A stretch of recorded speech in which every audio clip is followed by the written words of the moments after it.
Good morning students. आज हम inter conversion of states of matter के बारे में पढ़ेंगे। हम पहले पढ़ चुके हैं कि मैटर की 3 स्टेट्स होती हैं, सॉलिड, लिक्विड एंड गैस। आज हम पढ़ेंगे कि मैटर की एक स्टेट को दूसरी स्टेट में कैसे कन्वर्ट किया जा सकता है। States of matter can be changed either by changing temperature और बाय चेंजिंग प्रेशर। मैटर की स्टेट को हम चेंज कर सकते हैं। एक तो पहला तरीका है टेम्परेचर को चेंज करके और दूसरा तरीका है प्रेशर को चेंज करके। तो पहले देखते हैं कि टेम्परेचर को चेंज करके हम मैटर की स्टेट को कैसे कन्वर्ट करेंगे। Effect of change of temperature. Temperature को चेंज करने से मैटर की स्टेट कैसे चेंज हो जाएगी। On increasing the temperature kinetic energy of the particles increases. जब हम टेम्परेचर को इंक्रीज कर देंगे तो काइनेटिक एनर्जी क्या हो जाएगी, इंक्रीज हो जाएगी। और काइनेटिक एनर्जी इंक्रीज हो जाएगी तो स्टेट जो है, मैटर की स्टेट जो है वो सॉलिड से लिक्विड में चेंज हो जाएगी और यदि वो लिक्विड में है तो वो गैसियस स्टेट में चला जाएगा।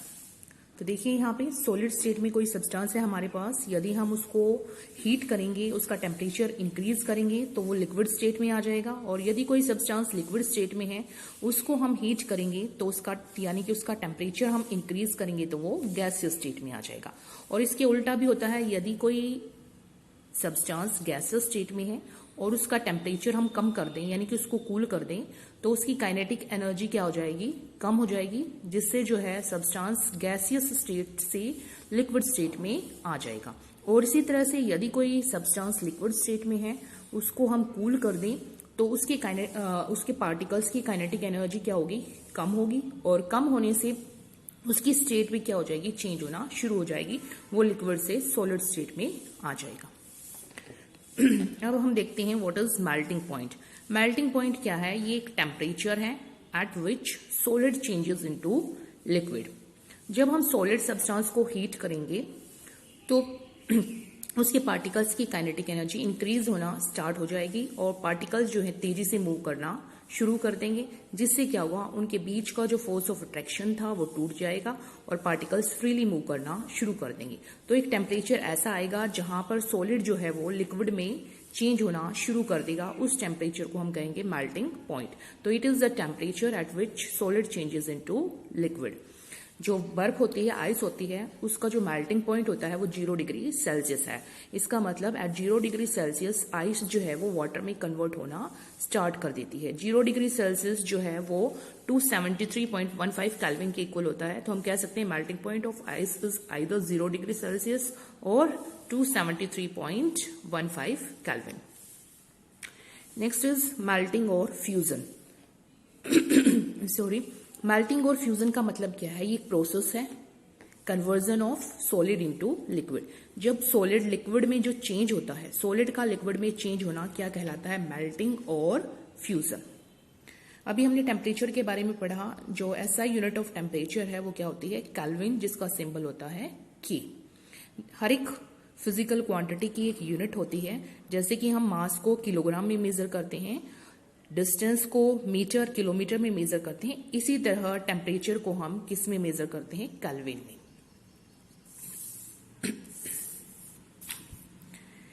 Next is latent heat of fusion. अभी हमने देखा फ्यूजन क्या होता है, सॉलिड स्टेट से लिक्विड स्टेट में कन्वर्ट होना क्या कहलाता है, फ्यूजन कहलाता है। तो लेटेंट हीट ऑफ फ्यूजन क्या है, it is the amount of heat energy required to change 1 kilogram of solid into liquid at its melting point. Fusion है तो हम क्या कर रहे हैं, सॉलिड स्टेट को लिक्विड स्टेट में चेंज कर रहे हैं। तो सॉलिड से लिक्विड में चेंज करने के लिए जितनी हीट देनी पड़ेगी, 1 kg सॉलिड को लिक्विड में कन्वर्ट करने के लिए जितनी हीट एनर्जी की रिक्वायरमेंट होगी वो क्या कहलाएगी, latent heat of fusion. Next is boiling point. पहले हमने देखा जब हम सॉलिड को हीट करते जाते हैं तो वो लिक्विड में कन्वर्ट होना स्टार्ट हो जाता है। अब यदि हम लिक्विड को हीट करेंगे, करते जाएंगे तो लिक्विड क्या होगा, गैस में कन्वर्ट होना स्टार्ट हो जाएगा। तो एक ऐसा टेम्परेचर जिस पर कोई लिक्विड जो है गैस में कन्वर्ट होना स्टार्ट हो जाता है, उसको हम क्या कहते हैं, बॉइलिंग पॉइंट। तो बॉइलिंग पॉइंट क्या है? It is the temperature at which liquid changes into gas. जिस टेम्परेचर पर लिक्विड जो है गैस में चेंज होता है उस टेम्परेचर को हम क्या कहते हैं? Boiling point. या फिर हम कह सकते हैं it is the temperature at which liquid starts boiling. जिस टेम्परेचर पर कोई लिक्विड जो है बॉइल करना स्टार्ट कर देता है वो क्या कहलाता है? उसका बॉइलिंग पॉइंट। और वाटर को आपने देखा होगा, जो वाटर कितने टेम्परेचर पे बॉईल करता है? 100 डिग्री सेल्सियस पर। तो boiling point of water is 100 degree Celsius और केल्विन में कितना होगा? 373 केल्विन। जैसे हमने देखा अभी लेटेंट हीट ऑफ फ्यूजन, इसी तरह से हमारे पास होती है लेटेंट हीट ऑफ वेपोराइजेशन। अब वेपोराइजेशन क्या होता है? जैसे कि हमने फ्यूजन देखा था, सॉलिड से लिक्विड में चेंज होने की जो प्रोसेस है उसको हम फ्यूजन कहते थे। तो वेपोराइजेशन क्या है? लिक्विड का गैस में चेंज होना।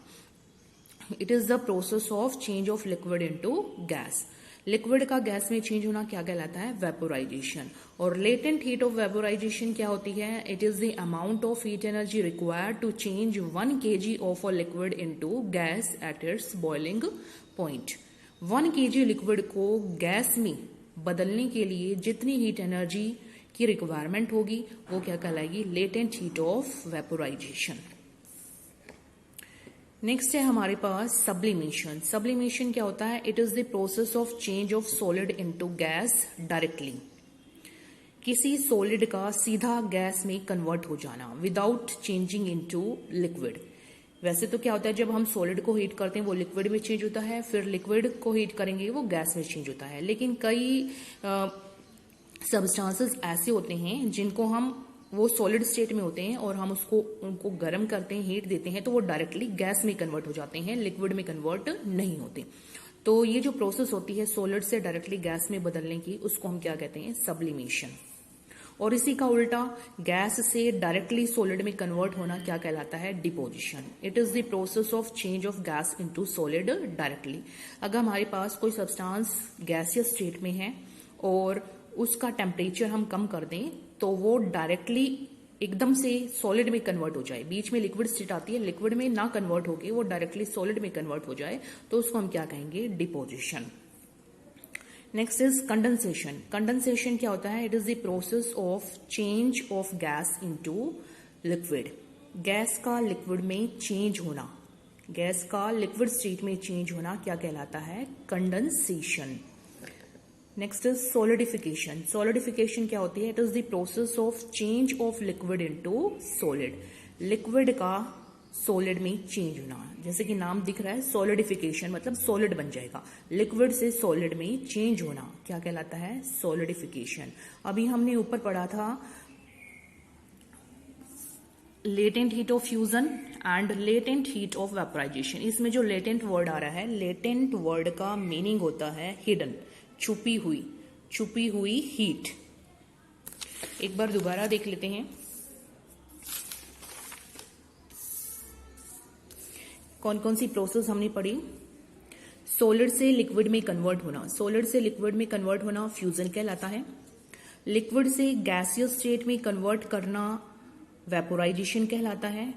सॉलिड से डायरेक्टली गैसियस स्टेट में कन्वर्ट होना सब्लिमेशन कहलाता है।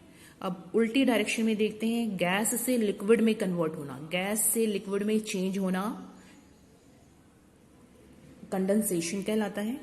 लिक्विड से सॉलिड में चेंज होना सॉलिडिफिकेशन कहलाता है। और गैस से डायरेक्ट सॉलिड में चेंज होना क्या कहलाएगा? डिपोजिशन।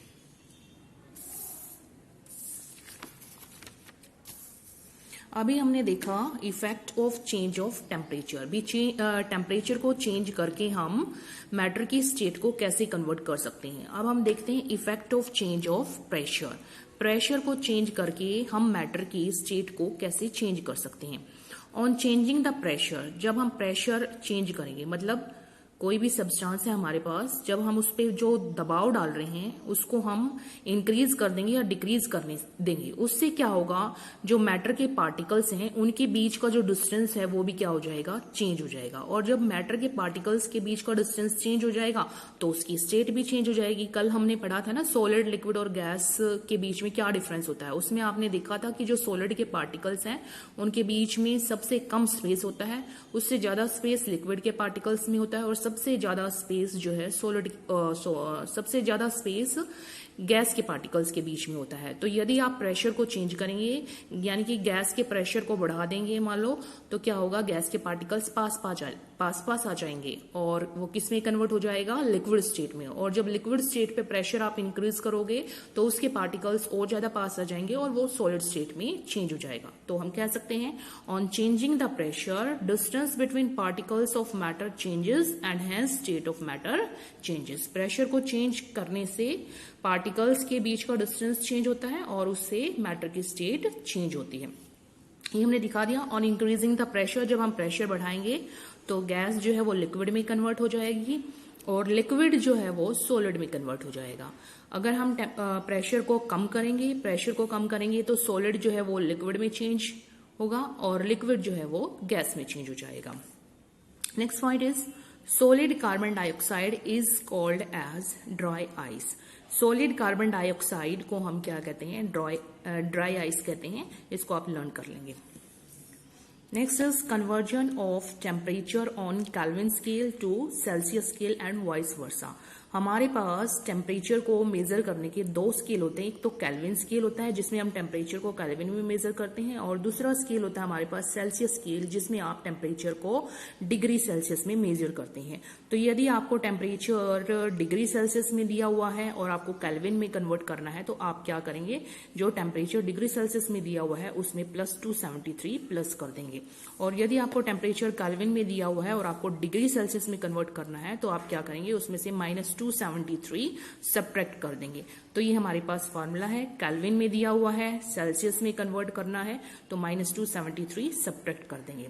डिग्री सेल्सियस में गिवन है, इसमें चेंज करना है तो 273 प्लस कर देंगे। याद रखने का बहुत ही आसान तरीका, जैसे C के बाद की आता है, C से ऊपर आता है की, तो ऊपर जाना है हमने तो प्लस क्या करेंगे, 273 प्लस करेंगे। यदि टेम्परेचर डिग्री सेल्सियस में दिया हुआ है तो 273 प्लस कर दो इसके अंदर, वो केल्विन में चेंज हो जाएगा। और K से डिग्री सेल्सियस में आना है, मतलब हमने हाई से लो की तरफ आना है, यानी कि हाई से लो की तरफ आना है, तो क्या होगा, हम -273 सब्ट्रैक्ट कर दें तो डिग्री सेल्सियस में कन्वर्ट हो जाएगा। अब कुछ पॉइंट्स हैं, इनको याद रखेंगे आप। 0 डिग्री सेल्सियस जो है that is equal to 273.15 kelvin, इसके इक्वल होता है। लेकिन सुविधा के लिए, for convenience, we take 0 degree Celsius is equal to 273 kelvin. वैसे तो 0 डिग्री सेल्सियस 273.15 केल्विन के इक्वल होता है, लेकिन इसको थोड़ा सा याद करने में आप लोगों को परेशानी होगी, इसलिए हम 0 डिग्री सेल्सियस को 273 केल्विन के इक्वल ले लेते हैं। बहुत ही important points, particle in water at 0 degree Celsius have more energy as compare to particles in ice at the same temperature. 0 degree Celsius पर वाटर है और 0 डिग्री सेल्सियस पर ही आइस है, तो वाटर के जो पार्टिकल्स हैं उनमें ज्यादा एनर्जी होगी as compare to the particles of ice. So we can say ice is cooler than water at 0 degree Celsius. Next is particles in steam. Steam को हम water vapor भी कहते हैं। Particles in steam at 100 degree Celsius have more energy than particles in water at the same temperature. एक हमारे पास steam है और दूसरा हमारे पास वाटर है, और टेम्परेचर लिया हमने 100 डिग्री सेल्सियस। तो 100 डिग्री सेल्सियस पर जो स्टीम के पार्टिकल्स की एनर्जी है वो वाटर के पार्टिकल्स की एनर्जी से ज्यादा होगी। So steam is hotter than water at 100 degree Celsius. तो 100 डिग्री सेल्सियस पर स्टीम जो है वो वाटर के कंपैरिजन में ज्यादा हीटिंग इफेक्ट प्रोड्यूस करेगा। That's all for today. Thank you.